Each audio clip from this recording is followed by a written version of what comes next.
Hi there, it's Jen again, Jennifer Blanchard, Berkshire Hathaway Home Services. Thank you so much for tuning in for another few minutes with Jen. Today I'm talking to the buyers in the crowd. We're going to talk about pre-approval, right, and why it's important. And I also want to share a couple of numbers with you, statistics that might take a little bit of the fear out or the uncertainty out of the home buying process. So one thing that I mentioned in my last video last week, over there, back there. Anyway, last week is that interest rates are really at almost an all-time low. They're currently at 3.75%. This time last year, they were at 4.86. So if you remember my last video, which I'm happy to send if you don't remember it, for every 1% increase or decrease, and let's go with decrease in this context, for every 1% decrease in interest rates, your buying power goes up by 9%. So if your mortgage rate is lower and the house costs the same, your monthly payment will be less, which also can translate into you having more buying power so you could spend even more money if you wanted to. Your decision, always your decision. Do you need to have 20% down? The answer is no. If you did, you are that much of a stronger buyer just because there is a mindset among sellers, especially those who haven't sold in a while, that 20% down is really what you need to do. It's not true. In fact, 71% of all home buyers in the last year did not put down 20%. That should make you feel a little bit better about what you're about to embark upon. Last month, 78% of all loan applications were approved. September 2019, 70% of all loan applications were approved.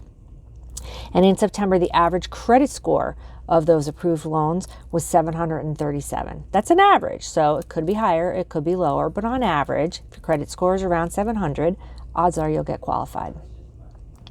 What is the difference between a pre-qualification and a pre-approval? A pre-qualification is a letter that you get from a lender who has run your credit and checked your balances and looked at your loan to debt ratio. A pre-approval is from a lender who has independently, based on a conversation with you, said, I'm sure that these guys would qualify. So the only difference between a pre-approval and a pre-qualification is that if you have a pre-qualification, your credit was run, okay? Why is it important to have that pre-approval before you start looking at houses? One, it shows your realtor that you're serious, right? If you're going to go that extra mile, take that extra step to speak to a lender prior to actually even looking at homes, tells me you're a lot more serious. It also says you can afford it, right?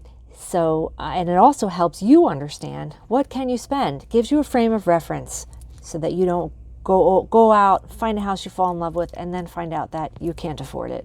Or spend 3 weeks thinking you can only spend this, feeling frustrated because you're not finding anything you like, talking to a lender and finding out, hey, I can spend another $25,000, $15,000, even $100,000 based on what I can afford every month and the interest rates.